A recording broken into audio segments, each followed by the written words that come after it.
Assalamualaikum warahmatullahi wabarakatuh. Alhamdulillah Rabbil Alamin. Sallallahu wasallam ala sayyidina wa nabiyyina wa habibina wa syafi'ina wa qudwatina wa uswatina wa maulana Muhammadin wa ala alihi wa sahbihi wa tabi'ina lahum bi ihsanin ila yaumiddin. Amma ba'du. Ikhwati fillah, teman-temanku sekalian yang saya hormati rahimakumullah. Pada pagi hari ini insyaallah kita akan lanjutkan pelajaran usul fikih kita dari kitab Al-Waraqat oleh Imam Al-Juwaini rahimahullah wa radhiyallahu an. Yang pada pagi hari ini insyaallah akan kita lanjutkan pembahasan tentang masalah qaulus sahabi atau qaulus sahabah, pendapat seorang sahabat. Ya, ini pada perkataan al-muallif rahimahullah, wa adama nafa bihi wa bi'alumihi fid daraini amin. Wa qaulul wahidi minas sahabati laisa hujjatan ala ghairihi ala al-qaulil jadidi wa fil qawlil qadimi hujjah. Qala al-muallif rahimahullah, wa qawlu al-wahid, wa qawlu al-wahid, ucapan salah seorang tertentu, minas sahabati, dari sahabat Nabi sallallahu alaihi wasallam, laisa bihujjatin, bukan merupakan hujjah, ala ghairihi, atas sahabat-sahabat yang lain, atau ala ghairihi, atas para mujtahid yang lain. Alal qaulil jadidi, menurut pendapat yang jadid. Alal qaulil jadidi, menurut pendapat Imam Syafi'i yang baru. Wa fil qaulil qadim, dan menurut pendapat yang qadim. Wa fil qaulil qadim, menurut pendapat yang qadim, yakni pendapat Imam Syafi'i sebelum Imam Asy-Syafi'i rahimahullah menetap di Mesir dan wafat di Mesir pada tahun 204 Hijriah. Hujjatun, ucapan seorang sahabat adalah hujjah, ai huwa hujjah. Nah, ikhwati rahimakumullah, yang saya hormati rahimakumullah, pembahasan kita pada kali ini adalah tentang qaulus sahabi, tentang perkataan atau ucapan seorang sahabat, di mana kita tahu bahwa persoalan ini merupakan persoalan yang juga sangat penting di dalam masalah ijtihad, di dalam masalah mengambil kesimpulan hukum syara. Sebab tidak semua perkara secara tegas dijelaskan oleh Al-Quranul Karim atau disinggung secara tegas oleh Nabi Sallallahu Alaihi Wasallam. Namun sebaliknya ada perkara-perkara yang di situ tidak ditegaskan oleh Quran, tidak ditegaskan oleh Sunnah Nabi Sallallahu Alaihi Wasallam, tetapi ada pendapat-pendapat para sahabat, ada aqwalus sahabah, ada ucapan-ucapan sahabat yang memberikan penjelasan terkait dengan masalah tertentu. Nah, pertanyaannya, aqwalus sahabah, ucapan-ucapan sahabat atau pendapat-pendapat sahabat ini apakah hujjah atau tidak? Artinya ketika seorang mujtahid, ketika seorang faqih atau mujtahid ingin sampai pada kesimpulan hukum tertentu, maka kemudian dia menggali di dalam Al-Quran, menggali di dalam sunnah Nabi Sallallahu Alaihi Wasallam, tetapi dia tidak menjumpai ada dalil di dalam Al-Quran, tidak menjumpai ada dalil di dalam sunnah Nabi Sallallahu Alaihi Wasallam, tetapi dia mendapati ada salah satu sahabat, ya mungkin 1, 2, atau 3 sahabat yang mengatakan dengan pendapat tertentu, yang memberikan penjelasan tentang penjelasan tertentu yang berkaitan dengan hukum yang sedang digali atau sedang dicari kesimpulannya oleh seorang faqih, oleh seorang mujtahid. Nah, pertanyaannya, seorang mujtahid ini apakah terikat dengan pendapat sahabat tadi sehingga kemudian pendapat ini menjadi dalil? Maknanya berarti wajib mengikutinya, sebagaimana ketika seorang mujtahid mendapati dalil Al-Quran atau mendapati dalil sunnah Nabi SAW, maka dia harus menggunakan dalil tersebut. Nah, ketika mendapati qaulus sahabi, ucapan seorang sahabat ini, apakah seorang mujtahid ini wajib tunduk, wajib tunduk dan taat, yakni mengikuti apa yang dikatakan oleh sahabat, ataukah dia boleh menyelisihi sahabat tersebut, boleh kemudian mengambil pendapat lain sesuai dengan ijtihadnya sendiri, sesuai dengan hasil analisanya terhadap Al-Quran maupun Sunnah Nabi SAW yang tentunya bersifat umum, baik itu menggunakan qiyas atau yang lain misalnya, ataukah dia wajib mengambil pendapatnya sahabat? Nah, disinilah pembahasan kita pada kesempatan kali ini. Mu'allif rahimahullah, yakni Imam Al-Haramain, mengatakan wa qaulul wahidi minas sahabati laisa hujjatan atau laisa bihujjatin ala ghairihi ala al-qaulil jadid. Ucapan salah seorang sahabat, wa qaulul wahid, ucapan salah seorang sahabat, wa qaulul wahid, ucapan salah seorang minas sahabati, dari kalangan sahabat, laisa bihujjatin, dia bukan hujjah, bukan hujjah ala ghairihi, atas sahabat yang lain, ala ghairihi, atas mujtahid yang lain. Ya, kalau bukan mujtahid, ya kalau bukan mujtahid tentunya tidak menjadi pembahasan, tidak menjadi objek kajian kita. Karena kalau bukan mujtahid, bicaranya bukan masalah dalil, tapi bicaranya dia taklid kepada siapa. Ya, apakah taklid kepada mujtahid dari kalangan sahabat, apakah dia taklid mujtahid seperti Imam Asy-Syafi'i rahimahullah wa radhiyallahu anhu, atau kepada Imam Abu Hanifah rahimahullah, atau kepada Imam Malik rahimahullah, atau kepada Imam Ahmad rahimahullah, atau kepada para mujtahid yang lain. Itu persoalannya kalau dia muqallid. Nah, yang menjadi pembahasan usul fikih ini adalah para mujtahid. Maka menurut alal qaulil jadid, menurut pendapat yang jadid, ya, sebagaimana yang kita ketahui dalam mazhab Syafi'i ada dua fase, ya.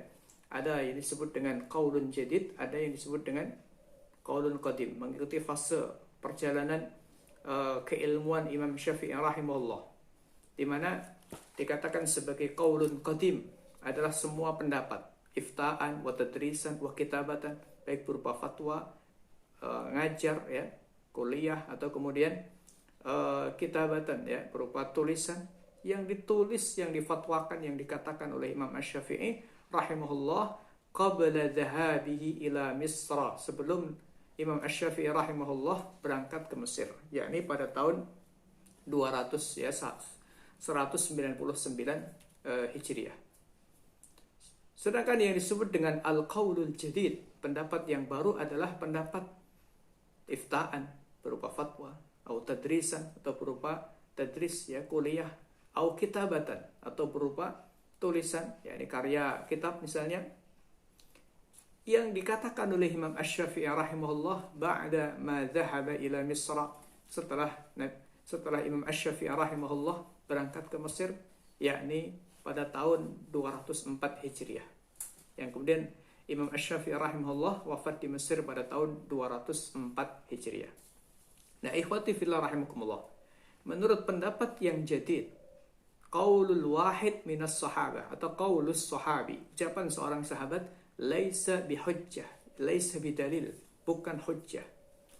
Tapi wa fil qaulil qadim, menurut pendapat Imam Syafi'i dalam pendapatnya yang lama, al-qadim, yang lama, hujjah, qaulus sahabi hujjah, ucapan seorang sahabat itu merupakan hujjah. Nah, ikhwati fillah rahimakumullah, di sini perlu kita sampaikan terlebih dahulu berkaitan dengan persoalan man huwa as-sahabi, siapakah yang dimaksud dengan sahabat. Di sini terjadi perbedaan definisi tentang siapa itu sahabat, man huwa sahabi, ya, berkaitan dengan masalah ta'rifus sahabah, definisi sahabat itu siapa, antara ulama usul fikih dengan para ulama dari kalangan muhadditsin, ya, ini terjadi perbedaan pendapat. Meskipun di kalangan belakangan para muhaddisin, kalangan belakangan dari kalangan usuliyin, ini banyak yang mengikuti muhaddisin. Tetapi usuliyin yang lain, mayoritas usuliyin, ini mendefinisikan sahabat sedikit berbeda dengan cara mendefinisikannya para muhaddisin. Ketika teman-teman sekalian yang saya hormati rahimakumullah mempelajari tentang ta'rifus sahabah, definisi sahabat dari kitab-kitab mustalah hadis. Misalnya yang paling sederhana ya, yang kita pelajari di KMI ini adalah Taisir Mustalah Hadis, ya. Taisir Mustalah Hadis karya Dr. Mahmud Tohan. Maka akan kita jumpai definisi yang serupa dengan yang kita jumpai di dalam kitab-kitab yang lain, yang ini basicnya adalah basic mengacu kepada definisi sahabat menurut para ulama ahli hadis. Dikatakan bahwa definisi sahabat menurut para ulama ahli hadis itu adalah man laqiyan nabiyya sallallahu alaihi wa alihi wasallam mu'minan bihi wa mata ala dzalik. Ini biasanya definisi ini dikemukakan oleh Imam Ibnu Hajar Al-Asqalani. Masyhur, terkenal ini definisinya Imam Ibnu Hajar Al-Asqalani. Man laqiyan nabiyya sallallahu alaihi wasallam mu'minan bihi wa mata ala dzalik.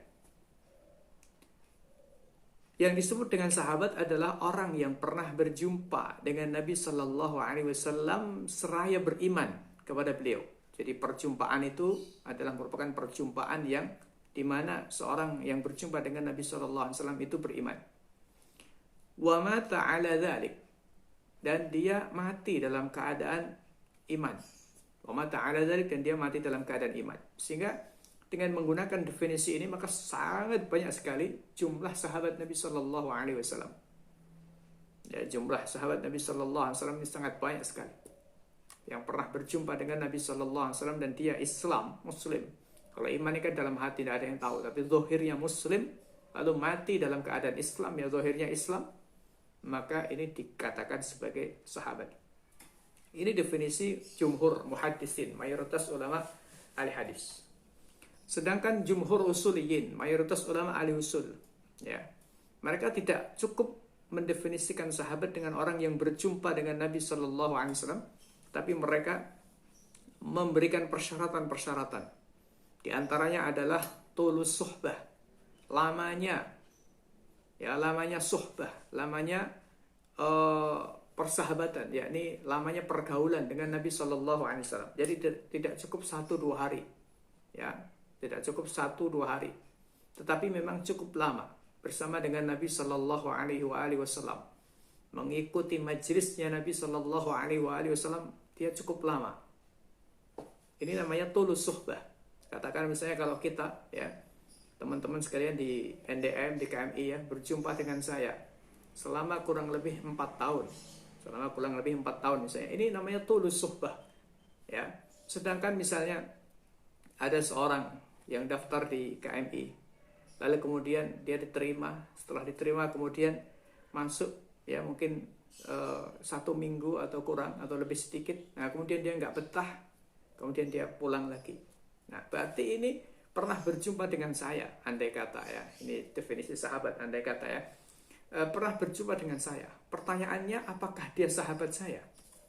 Maka menurut definisi usul fikih bukan. Kenapa? Karena adamu tulis sohbah, tidak terjadinya perjumpaan atau pergaulan yang lama.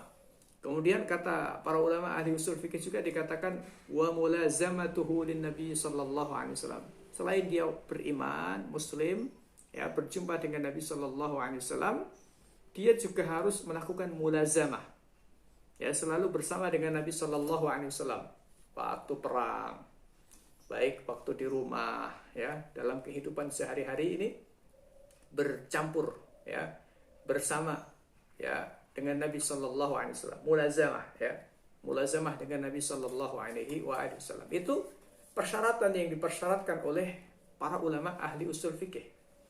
Nah, kenapa seperti itu, ya? Kenapa kemudian ada persyaratan harus seperti itu? Karena, ya, para ulama hadis itu, ya, kenapa ada perbedaan? Saya ulangi lagi, ya. Kenapa ada perbedaan semacam ini? Karena ulama ahli hadis itu hanya melihat pada sisi bahwa terjadi ketersambungan sanad. Jadi ketika seseorang mengatakan bahwa Nabi Shallallahu Alaihi Wasallam bersabda kada wa kada seperti ini, maka yang perlu dikaji adalah orang ini siapa. Apakah dia pernah hidup di masa Nabi Shallallahu Alaihi Wasallam? Oke, pernah. Apakah dia pernah berjumpa dengan Nabi Sallallahu Alaihi Wasallam? Oh, pernah, sekali dua kali. Ya. Apakah dia Muslim? Oh, Muslim. Oh, berarti dia sahabat. Berarti hadisnya ini muttasil. Ya, hadisnya muttasil. Hadis ini sambung. Ya, hadis ini muttasil, sambung. Nah, tetapi ini tidak cukup menurut pandangan ulama ahli usul fikih. Kenapa? Karena menurut pandangan ulama ahli usul fikih, ketika kemudian berbicara tentang istidlal, mengambil dalil, bukan sekedar sambungnya sanad, tetapi mengambil dalil, ya.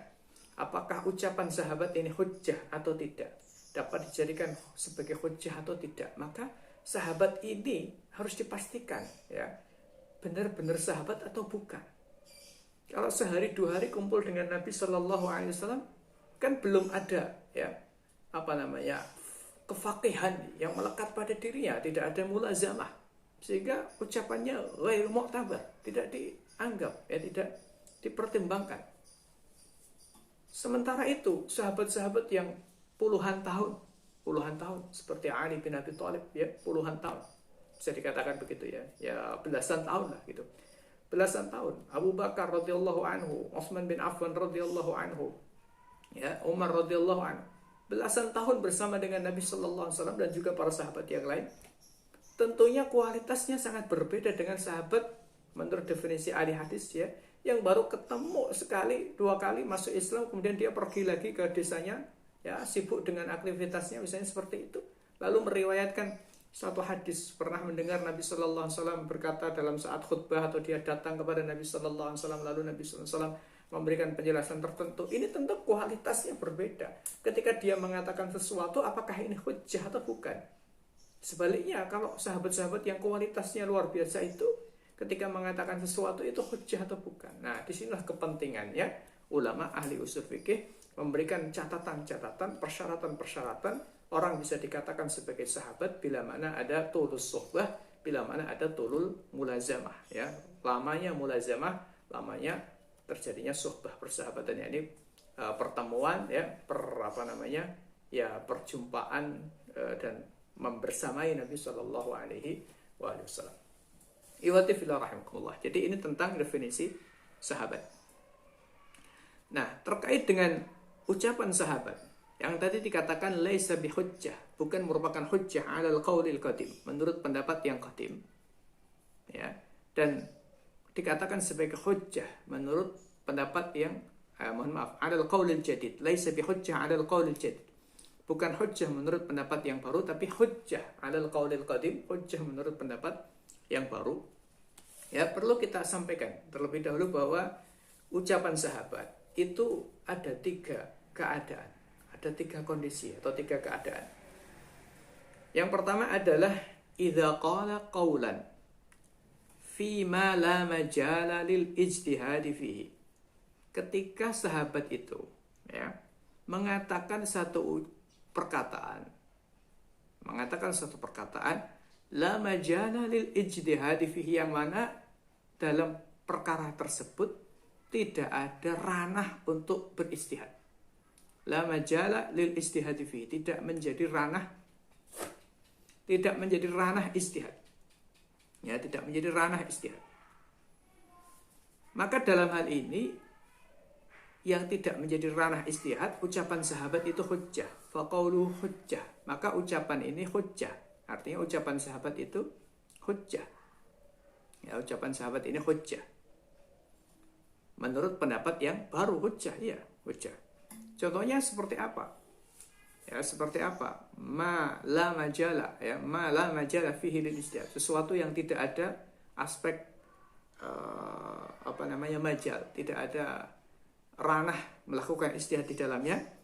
Kal umur al ghaibiyah, seperti perkara-perkara yang sifatnya gaib, ya, neraka, surga, ya, adab kubur dan lain sebagainya. Ini kan al umur al ghaibiyah, perkara-perkara yang gaib yang la majala fihi bil istihad, ya. Atau misalnya al-umur at-tauqifiyah, perkara-perkara yang sifatnya itu tidak mungkin diucapkan kecuali mendapatkan pengajaran atau mendapatkan contoh dari Nabi Shallallahu Alaihi Wasallam. Ini al-umur at-tauqifiyah. Ya, ini yang pertama, ya. Yang pertama. Yang kedua adalah ketika sahabat itu mengucapkan idza qala qaulan, ketika sahabat itu mengucapkan sebuah ucapan fima fihi majal lil istihad, di mana perkara ini memang menjadi majal, artinya menjadi ranah istihad, ya. Wa khalafahu ghairuhu, dan ada sahabat lain yang berbeda dengan sahabat tersebut. Wa khalafahu ghairuhu minas sahabah, dan ada sahabat lain yang berbeda ucapannya dengan sahabat tadi. Fa qawlu kulli wahidin minhuma laysa bihujjah, maka ucapan sahabat masing-masing tadi itu bukan merupakan hujjah, ya, bukan merupakan hujjah. Satu contoh misalnya Abdullah bin Umar radhiyallahu anhu memiliki pendapat bahwa ciuman seorang laki-laki, ya, ciuman seorang laki-laki kepada istrinya itu dianggap sebagai al-mulamasah, sebagai mulamasah yang ada di dalam Al-Quran, aula mastumun nisa.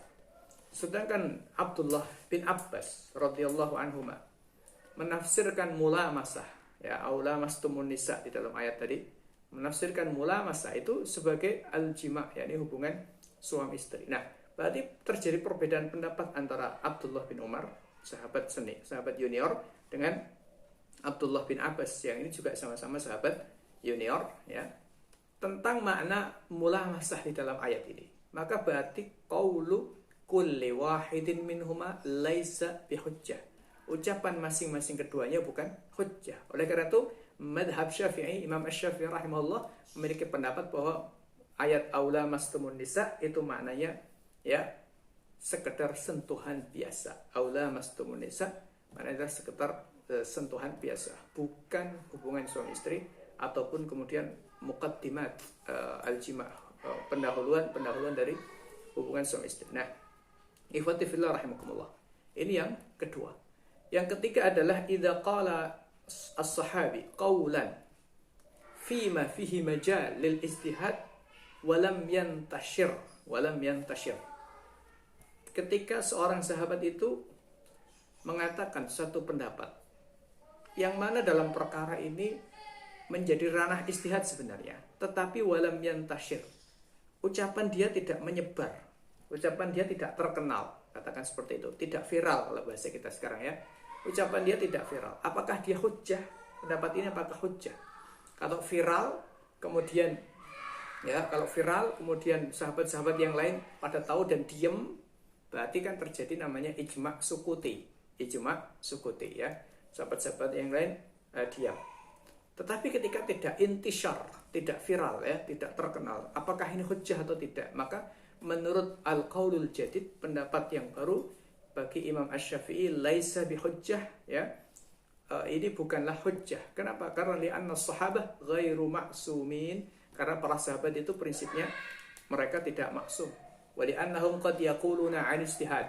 Sementara itu mereka bisa saja mengucapkan atau menyampaikan pendapat tersebut an ijtihad, berdasarkan ijtihad, bukan berdasarkan tauqif atau ajaran atau pengajaran, ya, dari Nabi, contoh dari Nabi Shallallahu Alaihi Wasallam.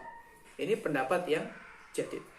Sedangkan pendapat Imam Asy-Syafi'i al-Qadim yang lama, ya, sama dengan pendapatnya tiga imam, yaitu Imam Abu Hanifah, Imam Ahmad, dan Imam Malik, ya, mengatakan bahwa ucapan sahabat ini bisa menjadi hujjah, meskipun, ya, dalam perkara yang di situ ada ranah istihad, asalkan tidak muntashir, ya, tidak intishar, tidak terkenal. Kalau terkenal nanti menjadi ijma' sukuti, ya. Ini kalau menjadi ijma' sukuti, ya, sepakat Imam Ahmad, Imam Syafi'i, Imam Abu Hanifah, Imam Malik, Imam Syafi'i, Imam Ahmad secara global sepakat bahwa ketika terjadi ijma', termasuk ijma' sukuti, yaitu dalil. Yang menjadi pembahasan kita adalah ketika seorang sahabat mengatakan sesuatu yang itu dalam ranah istihad, Tetapi ucapan itu tidak muntasyir, tidak viral, sehingga sahabat-sahabat yang lain bisa jadi tidak tahu apakah dalam kondisi seperti ini hujjah. Madhab Syafi'i al-jadid, madhab Syafi'i yang baru, laisa bihujjah. Wa ammal madhab Syafi'i al-qadim fahuwa hujjah. Sedangkan menurut madhab Syafi'i yang lama itu hujjah. Seperti pendapatnya tiga imam yang lain, Imam Abu Hanifah, Imam Malik, dan Imam Ahmad rahimahumullah wa radhiyallahu ta'ala anhum. Ya.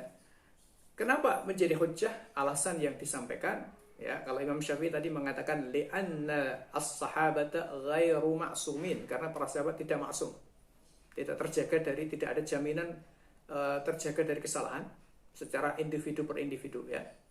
Wa li'anna as-sahabata qad yaquluna dzalik an ijtihad, dan karena sahabat bisa jadi mengucapkan itu landasannya adalah ijtihad.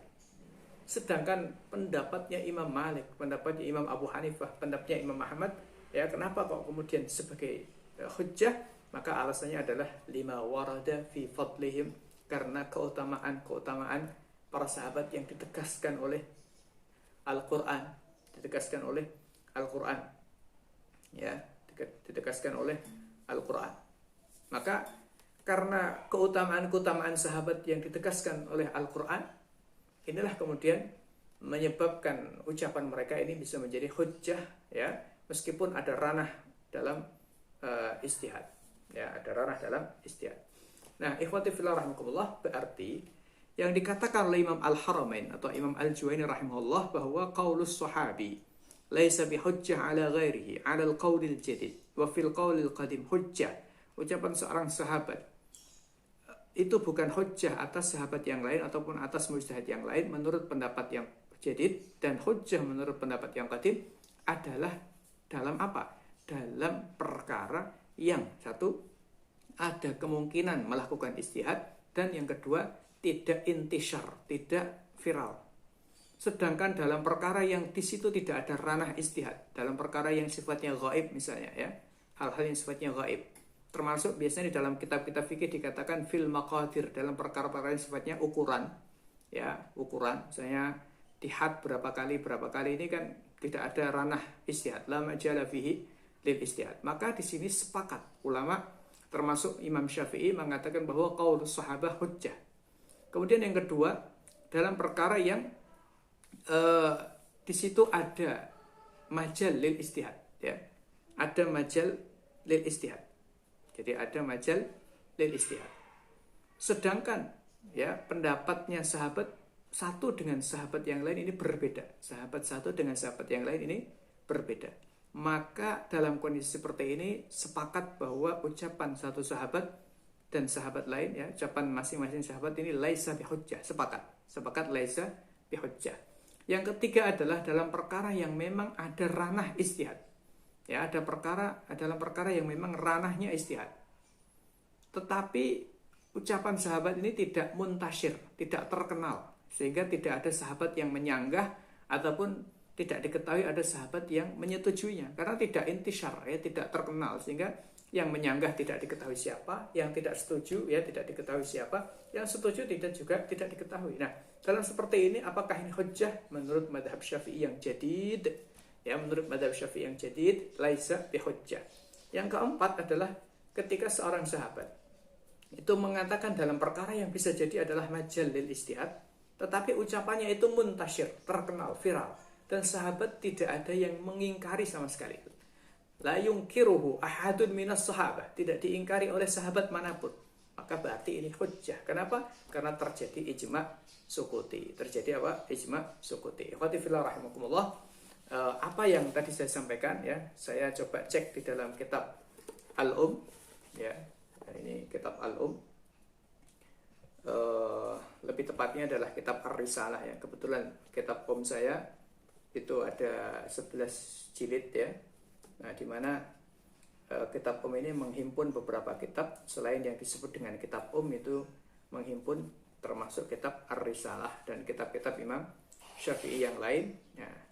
Di dalam akhir kitab Ar-Risalah ini beliau memberikan penjelasan tentang masalah qaulus sahabah atau aqawilus sahabah yang oleh Dr. Rif'at Fauzi Abdul Muttalib, ya, diberikan judul Aqawilus Sahabah. Nah, Imam Asy-Syafi'i mengatakan seperti ini. Qala Asy-Syafi'i rahmatullahi alaih. Faqala qad sami'tu qaulaka fil ijma' wal qiyas ba'da qaulika fi hukmi kitabillah wa sunnati rasulih. Ara'aita aqawila ashabi Rasulillah sallallahu alaihi wasallam idza tafarraqu fiha.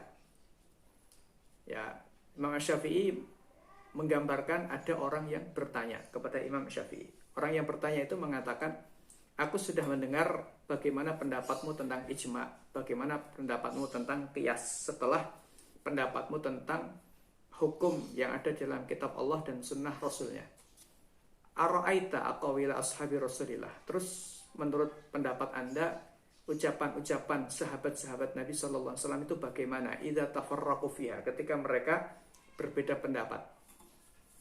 Nah, jawaban Imam Asy-Syafi'i faqultu. Imam Asy-Syafi'i mengatakan nasiru minha ila ma wafaqal kitab awis sunnata awil ijma'a aw kan as-sahha fil qiyas. Kalau sahabat-sahabat itu berbeda pendapat, berarti aqawil sahabat mukhtalifah ya. Perkataan-perkataan para sahabat ini terjadi perbedaan satu dengan yang lain. Contohnya seperti tadi ada Ibnu Umar sama Ibnu Abbas yang berbeda pendapat menafsirkan ayat aula mastumun nisa. Nah, ketika seperti ini, sikap Imam Syafi'i seperti apa dalam beristidlal? Imam Syafi'i mengatakan faqultu nasiru minha, aku akan memilih nasiru minha ila, artinya akan memilih, akan mengambil. Faqultu nasiru minha, aku akan mengambil, aku akan berangkat, maknanya akan sampai soro yasiru maknanya soro ila, artinya maknanya menjadi, artinya mengambil. Faqultu nasiru minha ila ma wafaqal kitab, saya akan mengambil apa yang sesuai dengan Quran, awis sunnah, kalau tidak ada Quran ya awis sunnah atau sunnah, kalau tidak ada sunnah ya awil ijma' atau ijma', atau kalau tidak ada ijma' au kana as-sahha fil qiyas, atau pendapat yang lebih sahih dalam qiyas. Ini jawaban Imam Syafi'i ketika idza tafarraqu, ketika para sahabat itu berbeda pendapat. Kemudian Sa'il, penanya ya, Sa'il berkata lagi kepada Imam Syafi'i, afara'aita idza qala al-wahidu minhum al-qawla la yuhfadhu an ghairihi minhum fihi lahu muwafaqah wala khilaf, afatajidu laka hujjatan bittiba'ihi fi kitabin aw sunnatin aw amrin ajma'an nasu alaihi fayakunu minal asbabi allati qulta biha khabaran. Qultu lahu ma wajadna fi hadha kitaban wala sunnatan thabitah wa laqad wajadna ahlal ilmi ya'khuduna biqawli wahidihim marratan wa yatrukunahu ukhra wa yatafarraquna fi ba'di ma akhadhu bihi minhum. Ya, kata Imam Syafi'i ketika ditanya, bagaimana pendapat Anda ketika salah seorang di antara mereka itu mengatakan satu perkataan, tapi perkataan ini tidak dijumpai dari sahabat-sahabat yang lain, baik perkataan yang sepakat ataupun perkataan yang berbeda. Afatajidu laka hujjatan, apakah menurut Anda itu ada hujjah bittiba'ihi, untuk diikuti, fi kitabin au sunnatin, yang mana hujjah ini kita temui di dalam Al-Quran atau sunnah, au amrin ajma'a an-nasu ali, atau perkara yang diijma'i oleh manusia, yakni oleh ulama. Jadi fayakunu minal asbab allati qulta biha khabaran, sehingga kemudian ini menjadi dalil, katakan seperti itu, menjadi hujjah sebagaimana Al-Quran dan sunnah atau ijma'. Ketika sahabat mengatakan sesuatu tapi tidak ada sahabat lain yang diketahui mengatakan hal yang sama ataupun hal yang berbeda, apakah ini merupakan hujjah juga? Apakah ada dalam Quran atau hadis yang menjelaskan tentang masalah ini itu sebagai hujjah atau tidak? Ya. Jawaban Imam Syafi'i mengatakan qultu lahu, maka saya jawab, ma wajadna fi hadza kitaban wala sunnatan tsabitah. Di sini saya tidak menjumpai dalil Al-Quran ataupun dalil sunnah Nabi Sallallahu Alaihi Wasallam yang memposisikan, yang menetapkan harus mengambil posisi seperti apa dalam hal ini. Walaqad wajadna ahlal ilmi ya'khuduna biqauli wahidihim marratan wa yatrukunahu ukhra. Saya sendiri mendapati para ahli ilmu kadang-kadang mengambil salah satu pendapat mereka wa yatrukunahu ukhra, tetapi meninggalkannya pada kesempatan yang lain. Wa yatafarraquna fi ba'di ma akhadhu bihi minhum, dan mereka pun berbeda pendapat, yakni para ahli ilmu beragam dalam mengambil ya dalam sebagian yang mereka ambil dari para sahabat itu. Jadi maknanya ya tidak ada dalil dalam Quran ataupun sunnah Nabi Sallallahu Alaihi Wasallam terkait sikap ini, sehingga terjadi perbedaan ulama apakah ucapan sahabat ya yang tidak dijumpai di kalangan sahabat yang lain, baik yang sepakat ataupun yang tidak sepakat, sehingga di sini tadi yang saya jelaskan ghairu muntashir ya, tidak terkenal atau tidak viral tadi, sehingga tidak diketahui siapa yang sepakat dan siapa yang tidak sepakat, apakah itu hujjah atau tidak ya. Kalau dilihat dari sisi dalil Al-Quran maupun sunnah memang tidak ada penjelasannya. Kemudian para ahli ilmu juga berbeda pendapat dalam menyikapi ini. Lalu pendapat Imam Syafi'i seperti apa? Tadi dikatakan pendapat Imam Syafi'i ya, dalam hal ini menurut pendapat yang jadid itu adalah laisa bihujjah, bukan yang hujjah ya. Ketika ucapan sahabat itu ada majal untuk istihad tapi tidak terkenal, itu bukan hujjah. Nah, di sini Imam Syafi'i ditanya, qala, Sa'il berkata, fa ila ayyi syai'in sirta min hada. Kalau begitu ya, Anda harus kemana? Anda memilih yang mana? Qultu, kata Imam Syafi'i, saya menjawab, ila tiba'i qawli wahidihim. Ya, saya akan mengikuti ucapan salah satu di antara mereka. Berarti maknanya tidak mengikat ya. Idza lam ajid kitaban wala sunnatan wala ijma'an wala syai'an fi ma'na hadza. Kalau kemudian saya tidak menjumpai di dalam Al-Qur'an ataupun sunnah ataupun ijma' wala syai'an fi ma'na hadza, atau apa saja yang semakna dengan ini, yuhkamu lahu bi hukmih, yang kemudian menghukumi ya, membenarkan hukum yang diputuskan oleh sahabat tadi, awujida mahu qiyas, atau ada qiyas.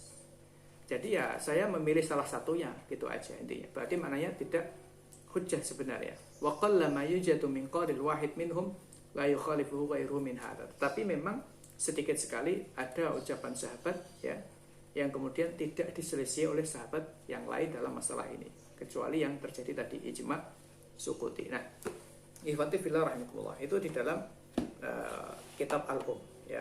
Langsung saya ambil di dalam kitab Al-Um ya. Jadi secara umum hampir sama dengan apa yang dikatakan di dalam kitab Syarah Waraqat ini yang ditulis oleh guru kami, yaitu Dr.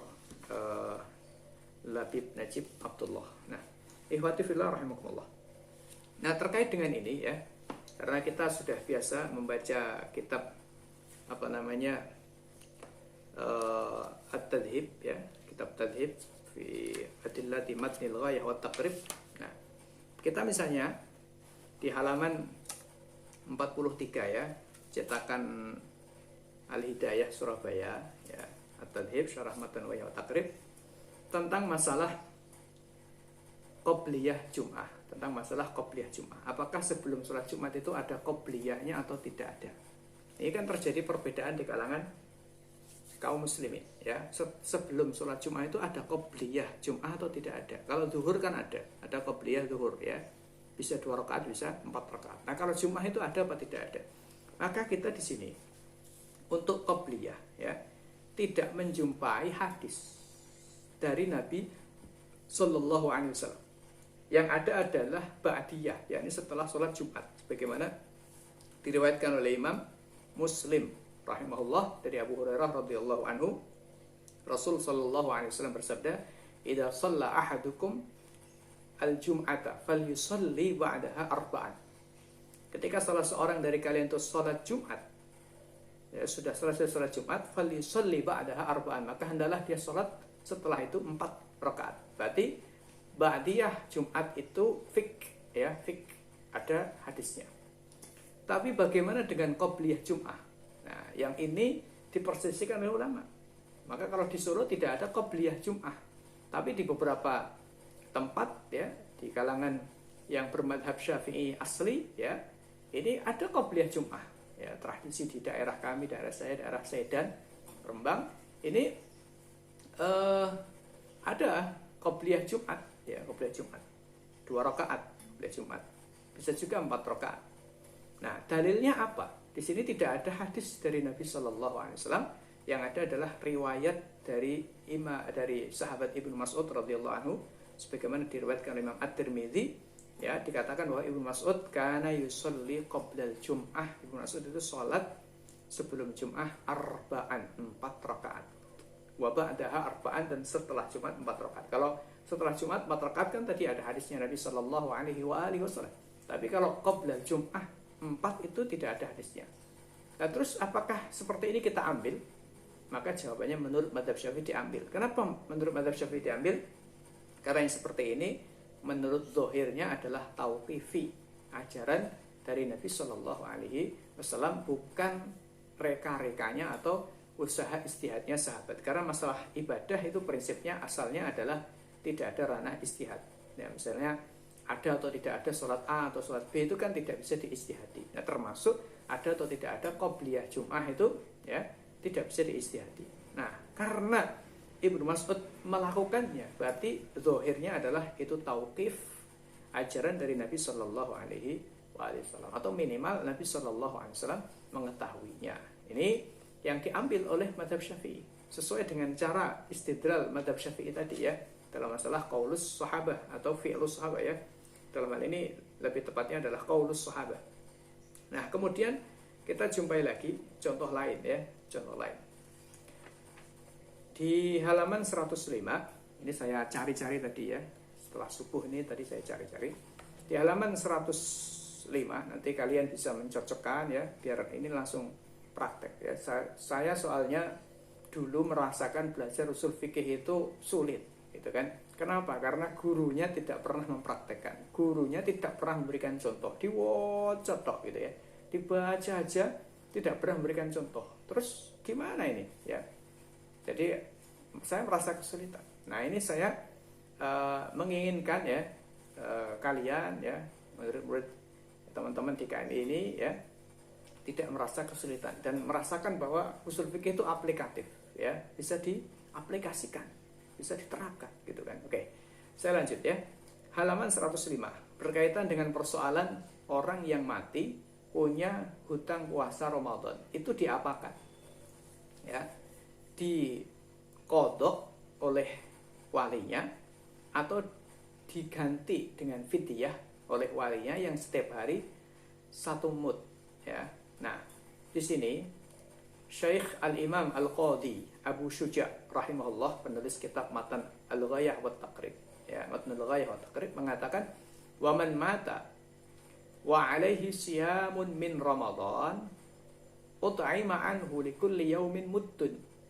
Siapa yang mati punya hutang puasa Ramadan, maka ya setiap 1 harinya diganti makan, memberi makan 1 mud. Nah, dalilnya apa ini? Nah, oleh Dr. Dib Al-Bugha, penulis kitab At-Tadhib ya fi adillati matnil ghayah wa taqrib, diberikan penjelasan tentang dalilnya. Dalilnya adalah hadis riwayat At-Tirmidzi dan disahihkan oleh At-Tirmidzi, tetapi sebagai mauquf. Mauquf kepada siapa? Kepada Abdullah bin Umar radhiyallahu anhuma ya, Ibnu Umar. Berarti mauquf. Kalau mauquf itu berarti kan bukan sabda Nabi sallallahu alaihi wasallam karena mauquf ya. Berarti bukan muttasil karena mauquf. Jadi tidak musnad kepada Nabi sallallahu alaihi wasallam ya, bukan tidak muttasil ya, tidak musnad kepada Nabi sallallahu alaihi wasallam karena mauquf posisinya pada Ibnu Umar. Ibnu Umar mengatakan, man mata wa alaihi siyamu syahrin falyut'im anhu makana kulli yaumin kulla yaumin miskinan. Falyut'im anhu makana kulli yaumin miskinan. Siapa saja yang mati dan dia punya hutang puasa sebulan, falyut'im anhu, maka hendaklah ya memberi makan. Siapa ya? Walinya. Memberi makan sebagai gantinya puasanya si mayit. Maka kulli yaumin miskinan, setiap ya, satu harinya memberi satu orang miskin. Kemudian hadis riwayat Imam Abu Dawud dari Ibnu Abbas radhiyallahu anhuma, ya, juga di mana ini hadis mauquf, ya. Ibnu Abbas mengatakan idza maridar rajulu fi Ramadan, ketika seorang itu sakit di bulan Ramadan, thumma mata, kemudian mati, walam yasum, dia tidak puasa, ut'ima anhu, maka dibayar makanan dari puasanya. Nah, berarti maknanya hadis-hadis mauquf ini yang merupakan aqwalus sahabat atau qaulus sahabi, ucapan seorang sahabat, ini dijadikan dalil dalam madhab Syafi'i, ya. Kenapa? Karena dalam masalah ini, ya, adalah merupakan la majala lirra'yi fihi, tidak ada majal dalam perkara ini. Zahirnya adalah tauqif, zahirnya adalah ajaran dari Nabi sallallahu alaihi wasallam. Oleh karena itu, meskipun bertentangan dengan hadis yang marfu, hadis yang marfu kepada Nabi sallallahu alaihi wasallam, sebagaimana yang diriwayatkan oleh Imam Al-Bukhari dan Imam Muslim dari Aisyah radhiyallahu anha, di mana Rasulullah sallallahu alaihi wasallam bersabda, ya, ini hadis riwayat Bukhari Muslim, Nabi sallallahu alaihi wasallam bersabda, man mata wa alaihi siyamun shama anhu waliyuhu.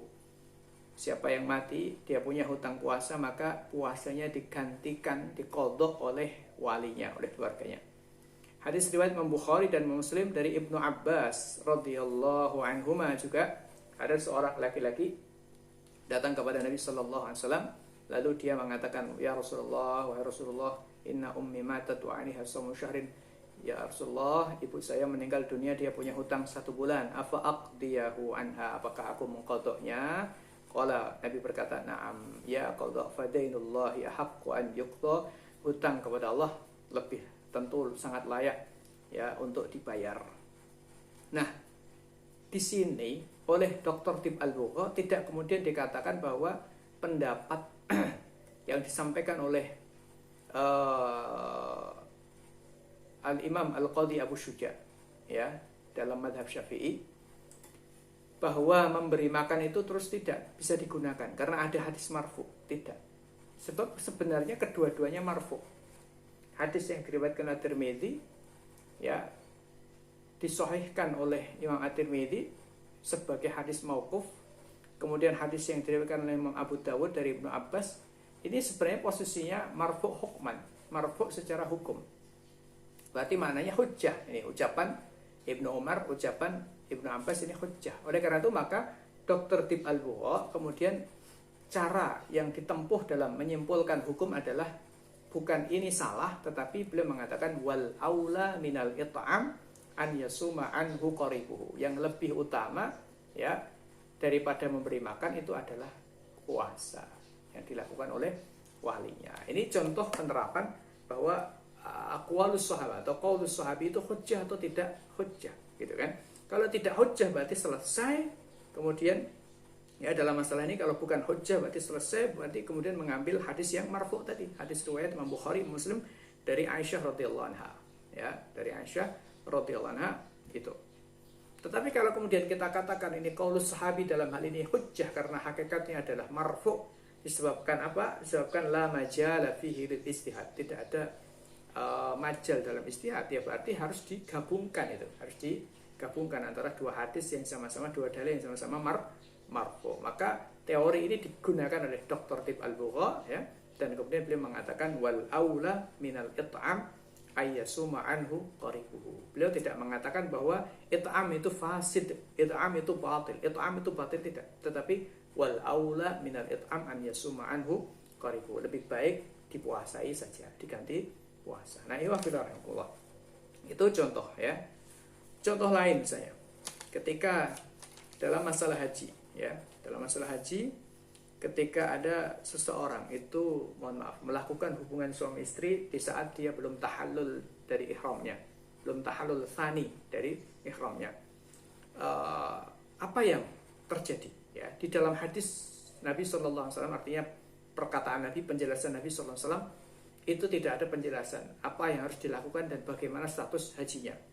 Tapi hal ini kita menjumpai perkataan Umar Ibn Khattab radhiyallahu anhu ya Sayyidina Umar bin Khattab radhiyallahu anhu, sebagaimana diriwayatkan oleh Imam Malik dalam kitab Al-Muwatta, bahwasanya Umar bin Khattab radhiyallahu anhu, bukan hanya Umar, tapi juga Ali bin Abi Thalib radhiyallahu anhu, kemudian Abu Hurairah, ya, ditanya an rajulin asaba ahlahu wa huwa muhrimun bil haji, tentang seorang laki-laki yang berhubungan suami istri, ya, berhubungan suami istri dengan istrinya tentunya, wa huwa muhrimun bil haji, sedangkan dia masih ihram haji.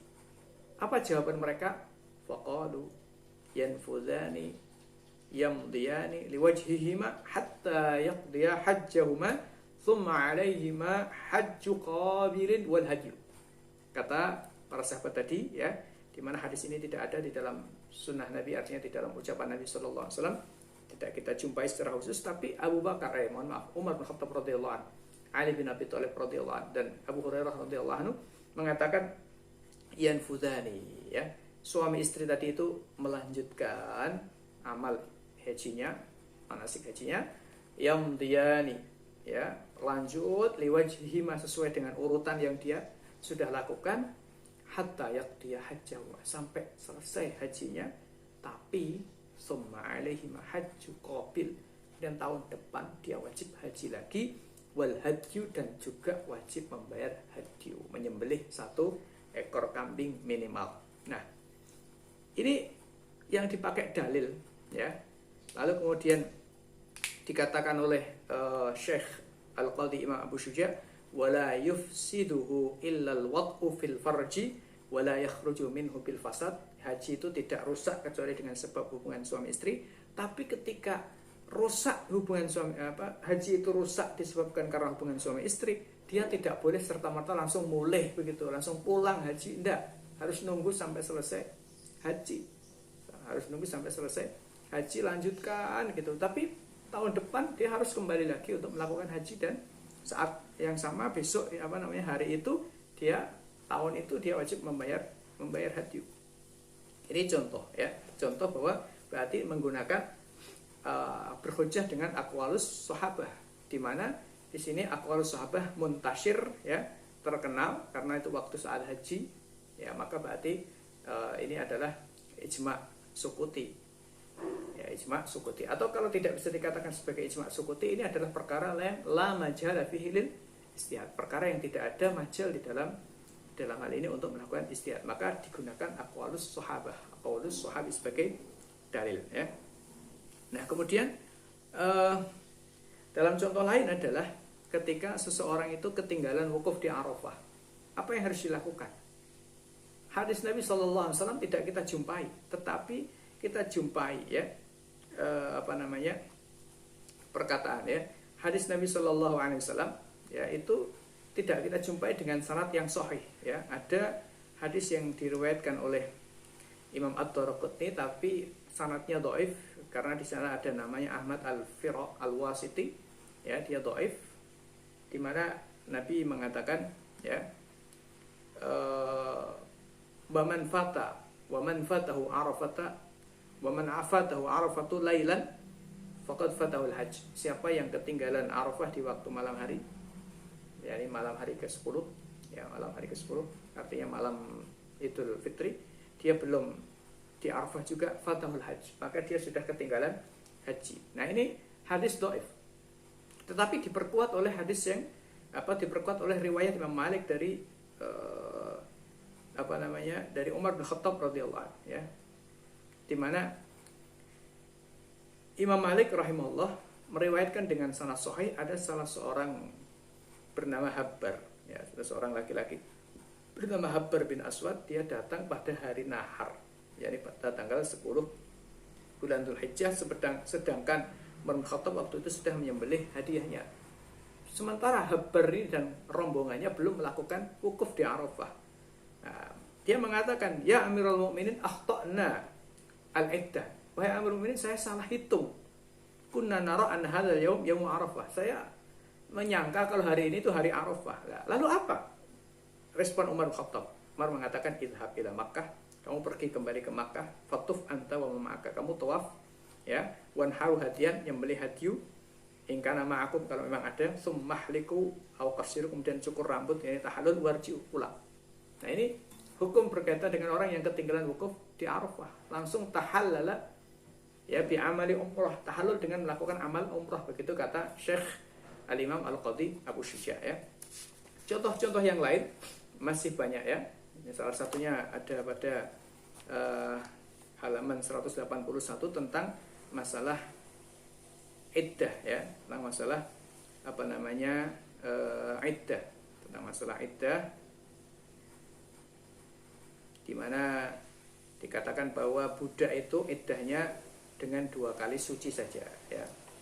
Misalnya, kenapa? Dasarnya apa? Dasarnya adalah ucapan Umar dan Ibnu Umar radhiyallahu anhu, dan tidak diingkari oleh salah seorang, tidak diingkari oleh sahabat manapun, padahal itu terkenal. Saya seperti itu ya. Nah, kemudian masih banyak lagi ya. Kita bisa jumpai halaman 193 ya, tentang masalah diat ya. Diat itu ditunda sampai atau diberikan perpanjangan waktu sampai 3 tahun. Diat yang ghairu mughalladhah, yang tidak diberatkan. Kemudian kita bisa jumpai juga halaman 197 ya, berkaitan dengan persoalan diat juga ya, yaitu diatnya seorang diatnya seorang perempuan itu dikatakan separuh dari diatnya seorang laki-laki misalnya ya. Kemudian kita bisa menjumpai terkait dengan persoalan hudud ya, persoalan hudud. Misalnya orang yang menzinai binatang, itu apa ada hadnya, apa tidak ada hadnya. Jadi seperti itu, ada hukumannya atau tidak ada hukuman yang ditentukan oleh Al-Quran atau Sunnah Nabi, artinya dihukum cambuk misalnya, atau dirajam misalnya ya, kalau dia sudah sudah pernah menikah dirajam, kalau belum pernah menikah dicambuk 100 kali. Itu ada apa tidak ada? Jawabannya tidak ada ya, jawabannya tidak ada. Oleh karena itu maka dikatakan ya bahwa orang yang melakukan seperti itu ya terkena ta'zir saja, bukan had, ta'zir saja, bukan had ya. Nah, dalilnya apa? Yaitu riwayat dari Ibnu Mas'ud, riwayat dari Ibnu Abbas radhiyallahu anhu yang dibawakan oleh Imam Abu Dawud dan At-Tirmidzi. Beliau mengatakan, laisa 'alal ladzi ya'til bahimata haddun ya, orang yang melakukan menzinai bahimah atau binatang itu tidak terkena had. Nah, hal seperti ini kata Dr. Atib Al-Bugha, mislu hadza la yuqalu an ra'yin. Seperti ini tidak bisa dikatakan berdasarkan pendapat saja. Fa yakunu hukmuhu hukmal marfu' ila Nabi sallallahu alaihi wasallam, maka hukumnya adalah hukum marfu' kepada Nabi sallallahu alaihi wasallam. Jadi ini penjelasan terkait dengan masalah aqwalus sahabah, pendapat-pendapatnya sahabat, dan sekaligus saya berikan beberapa contohnya, dan contoh-contoh yang lain masih banyak. Silahkan kalian explore lagi, kalian pelajari lagi, insyaallah akan menambah pengetahuan kalian dengan baik dan memiliki konsep yang baik tentang masalah usul fikih berkaitan dengan persoalan aqwalus sahabah. Demikian, mudah-mudahan ada manfaatnya. Kurang lebihnya saya mohon maaf. Wassalamualaikum warahmatullahi wabarakatuh.